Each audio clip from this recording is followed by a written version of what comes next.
Halagi, tipo koko dopu do we wala kwai tang so ti pa ko di ko wa dopu we ti ta hanya yi hini tang so le khau so online a tang so no tang so kan ni chum da ti po ko po lo lo ti che ko cho le yu ko du tu ti nya li ta hu ta we le su ki ye ko pa no pe so le ta khwi ko ni po pa yo tu he kha lo ta chi che lo ta ti nya i no tang so ni we da a ku to ji ja i te we da leทัพเมียนมาบินโจมตี KNU ระเบิดตกฝั่งไทยแตกตื่นหนีตายโอลมานเอาไว้นี่ไม่ไว้ได้ตาสองคู่ต่อเจอได้เลยประโยชน์ตื่นแฮข้าเราไว้ได้ตาดอกกบอยู่เลก็สุริอัตาโลวิบลานี่ไม่ปูนเฮลอเตเลยอยู่ก็ว่าสมมติพอเลยอยู่ก็ถึงไปเนี่ยว่าป้าจี้ปูเพลดอตาตีขี้คู่บาลอเจอไว้ได้เนาะตั้งซ้อนในกวยเราไว้ได้เพคิชิลุยคิงโตคิชิคือแพมือเคยหรอคินาริจะสิคิบันนี้เนี่ยหรอเอาไว้ในตาหูตาเกลแม่ห้องสอนเลยสมเมยเลยนี่นะครับป้าตั้งซ้อนในกวยไว้ได้สุเมียตั้งซ้อนคู่โตพลาเตไว้ได้เลยทำเมียนมาบินโจมตีเคนยูระเบิดตกฝั่งไทยแตกตื่นหนีตายโอลมานเผยก่อนหน้านี้ปะทะกันดุเดือดชาวกะเหรี่ยงเคนยูบาดเจ็บถูกส่งโรงพยาบาลรักษาในไทยด้วยเนาะตั้งสองคู่ต่อพลังเนี่ยเจอไว้ได้เลยประโยชน์ตัวเฮข้าเราตาเลยก็สุเลียตาโลไม่พูดในรอเตเลยอยู่ก็บุบลปัตตัวพลอยู่ก็เนี่ยบ้านจี้เนาะจี้ไว้ได้กลัวคลีไม่ก็รอเตอาทอดีอ่ะเนาะอุดรตาปายุบาบอบุบลเนี่ยเดี๋ยวตั้งซ้อนเดี๋ยวป่าพลาเวเจอไว้จะคลื่นเลยประโยชน์ให้เตอร์เราไม่พูดไปเนี่ยว่าตาข้าเราตาเกียร์ท่อ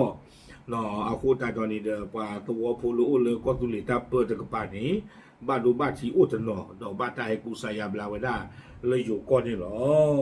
ถ้าสกุลได้สู้ไม่ยากแต่ไว้ได้เลยตัวญาอีเนาะเพศแต่ไม่ตัวเลยจีบไอเนาะเมื่อเท่าผ่าตอรีเพศชิตนารีเพลาเท่าคิชิอัตคิชิลุยคีโตคิชิคือนี่ประมาณตั้งซ้อนอยู่เดิมปะพลาไว้ได้แต่ไว้ได้เลยประโยชน์ตัวนี้สู้ไว้ได้ก็บอกอยู่ตื่นไว้เอเคเดียเซอร์ชีดอมิกส์คิชิควีให้ข่าวเราไว้ได้ตาเลยตาซาฮิแล้วก็ตุเลียตาเปอร์หนอวิบลอนเดอร์เล่บ้านเรือนราษฎรที่อยู่อาศัยใกล้เคียงดอกปลาเดิมปลาล่อเลออุบุเพนนี่ที่ตะผ้าเทเวดาหนอตั้งซ้อนนี้กวยเวดาซูเมียเทเวดาเลอโดยกองทัพเมียนมาได้ทิ้งระเบิดจำนวน9 ลูกในพื้นที่บริเวณบ้านอิมูท่าและบ้านอูซูท่าอำเภอบูโซจังหวัดผาปูนหนอประโยชน์ตื่นให้ข่าวเราไว้ได้กลูคลีพาโดนี่แค่เหลือคุยเพลอเลตาลอนี่เดียไม่ไว้ได้ตัวอูมีท่าวิบลอนเดอร์ตัวอูซูท่าเดี๋ยวไว้ได้โอ้ไว้ได้เลยบูโซเลยผ้าปูกันยอก็ตะกับป้าเนาะจอจูลอตาอวิตาสุดคอนว่าลอตาเดอยู่ก็สวนี่เพบ้านแม่สามแลบสวซ่อนเลท่าตำบลแม่สามแลบอำเภอสมเด็จจังหวัดแม่ฮ่องสอนเนาะเอาไว้ตาดูเกท่อลอนี่เตเวด้าเลยจอจูดอยู่ก็เนี่ยผับพอกิโลหรอไม่เป็นเลยตาบ้านดูบ้านที่เล่นนี่ถึงป่าคนนี้แต่บ้านตาติ่งยาวเวด้าบ้านนี่หรอตั้งซ้อนนี่เด้อคุยเวด้าเตเวด้าเพื่อประโยชน์ให้เตอร์หรอตากลูคลีอาเพื่อกลานี่เด้อเตเวด้าเลยปรากฏว่าลูกระเบิดตกข้ามมาฝั่งไทยบริเวณริมแม่น้ำสารวินบ้านแม่แวนจำนวน1 ลูกเนาะกลูคลีนี่ให้หล่อเตเวด้าเลยคู่นี่คู่ตะเพลอต้องไปคู่หล่อกลูนี่นี่หรอลูลตาได้อยู่อัตวในกอเวด้าแม่เวนอัตวตะเพลอส่งผลให้ราษฎรไทยในพื้นที่แตกตื่นและวิ่งหนีกันโอลมานดูเกทเวด้าตาพืชอีโปรโกเริ่มไปอยู่ก็ตีนผ้าอาวเนาะบาจี้อุโคตู้กยาปากกระลานี่หรอตั้งซอกเวสู้เมียเทวด้าด้านเจ้าหน้าที่ทหารพรานกรมทหารพรานที่36ที่ประจำอยู่จุดป้อมยามบ้านแม่สามแลบร่วมกับอบตแม่สามแลบเร่งอพยพราษฎรไทยที่อยู่ใกล้เคียงที่ระเบิดตกใส่ไปอาศัยอยู่ที่บ้านห้วยกองการ์ดตำบลแม่สามแลบเพื่อความปลอดภัยเนาะโยซูพาตูโนฮิตชิคือเลอาฮิมูดา